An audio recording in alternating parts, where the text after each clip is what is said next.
We understand that Durley Park is a loved and well-used park, but it's beyond capacity. Our design incorporates really great aspects that are already here at the park, preserving as many of the mature trees as possible because they're such an asset to the park. Increasing parking capacity is something that came up a lot in the surveys. We'll get into how we're accommodating that. But the whole goal of these park improvements is so that you can use a park that you already love in better ways and safer ways. We know what's important to you, and we're enhancing those with this new design. And we're happy to report that we're still on track. The design is being finalized through the end of this year. Next year, it's going out to construction bid in the spring of 2025. Construction is going to begin next summer. It'll be a year of construction, and then summer of 2026 is when it'll officially reopen and all the new facilities can be used.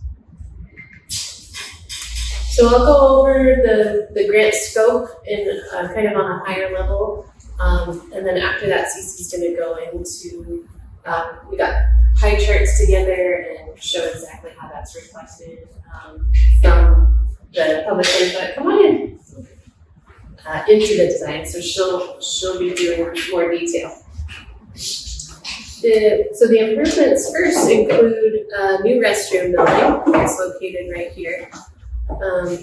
After the first community outreach, it was moved from this location down closer to the smaller baseball field because it was a big concern of that distance with the younger players being on that field, getting it as close as possible because of the plumbing underground and what's cost effective.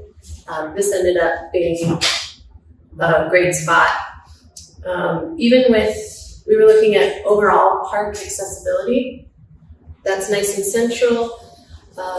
We're still proposing even wheelchair access from the skate park down to this new restroom too. So not too far from the new facilities, but then also the existing facilities that needed that extra capacity.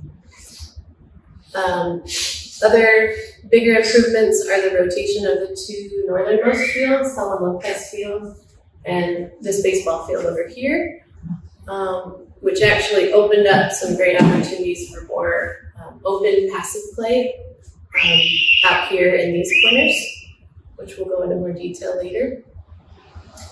Each of the baseball fields has enough space now for bullpen. We're showing those in the dashed areas. New backstops for all four fields, new LED lighting for all four fields. I know the president of Sunset Little League was excited about that.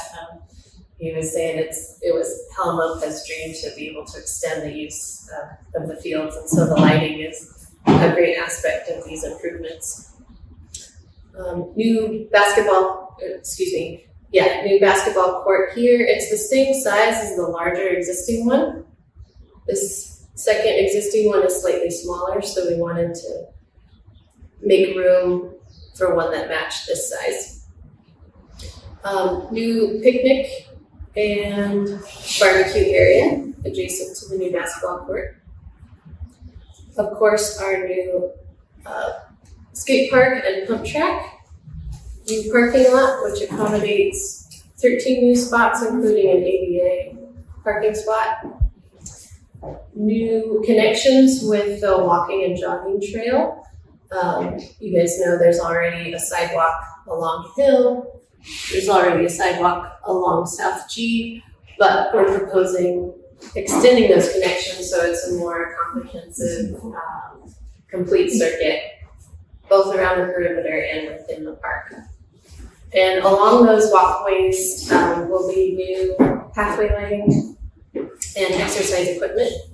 And let me check my list to make sure I haven't forgotten anything.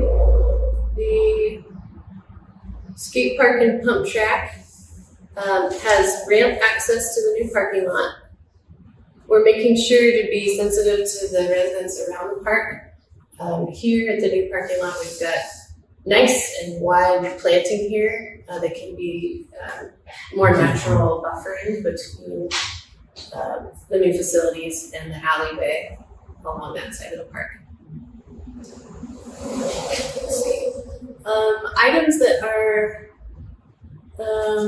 before I get into that, as I mentioned before, we're kind of opening up space with this new layout for open passive use of the park. You know, kite flying, picnicking, pickup soccer, those kinds of things.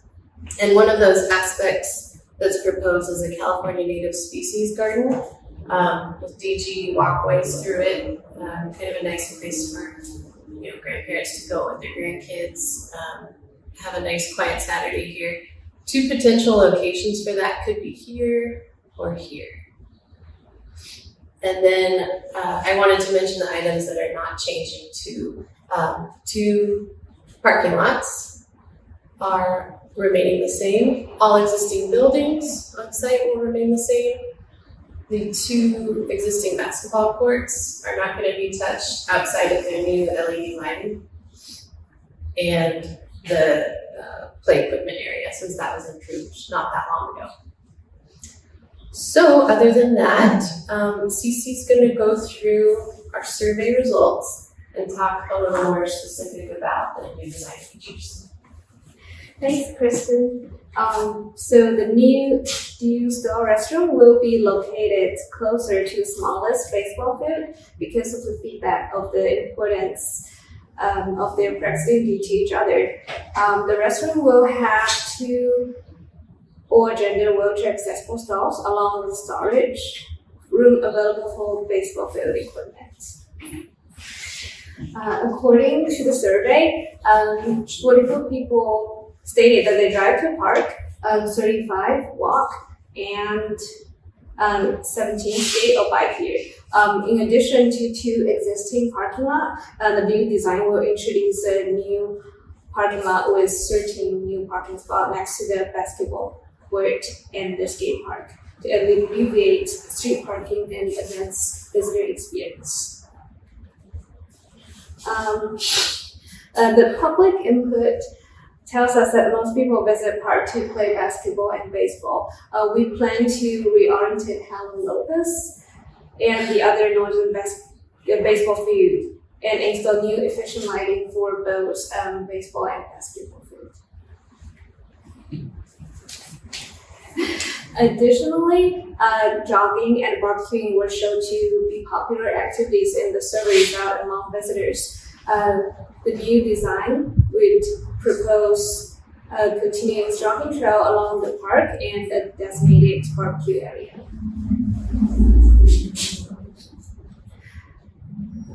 New access equipment will be installed along the jogging trail to encourage active lifestyle and provide visitors with opportunities for fitness and strength training. Based on the survey result, the design will include the aerobic and cardio-focused equipment with a slightly preference to upper body workout, and at least half of the equipment would be designed to be ADA accessible. Many survey respondents expressed a desire for passive use areas in the park. By integrating California native species garden, we can enhance parks' natural beauty while promoting biodiversity and sustainability. As Kristen mentioned, the 2 areas of potential locations for the garden are shown here and here. Also, to satisfy the public desire, the new park design will include open play and gathering spaces for families and friends, providing a welcome environment for relaxation, socialization, and enjoying the nature. Because we reoriented the Helen Lopez field, it opened up to opportunities for more passive use areas as shown here. Atticus from Orange will now present how public input has informed the design of the Durley Park's new Durley Park. Thank you, Cece. How's it going? So, from the public input, we got back data saying that pump tracks and bowls were the most favored skate park elements. So as you can see, the skate park, which is roughly around 9,000 square feet, and the pump track, which is roughly around 3,000 square feet, take the big footprint on the mound in Durley Park. So the pump track utilizes the mound shape of the site and allows users to kind of flow through the hillside and utilize that just for positive flow around the pump track. And the pump track also includes these bowl outs. So if one user starts on this side and they kind of travel along, they'll be able to kind of pass out and let other users go around them if they're not comfortable or if it gets kind of crowded. Kind of similar if you're like driving up a mountain road. It's like it's nice to have a space if you're another caller. Yeah, it's a turnout. So we included that in our design just because the mountain condition at the site is just can be kind of hard to see back and forth. The skate park has a bowl at the top of the site. So the zero elevation is kind of where this pathway comes up from the new parking lot that's being introduced into the site. Zero elevation is right here with the shade structure. The bowl sits roughly around 2 feet above that. And the bowl is a 5 foot deep to 7 foot deep bowl. So it's kind of like an intermediate to advanced skate park feature. And as skaters go from that bowl, they go down to another recessed pad that kind of has more like traditional street elements that you find just around a city, followed then by a long wall of ramps that can capture that flow and allow circulation around the full site back to these two pump tracks starting to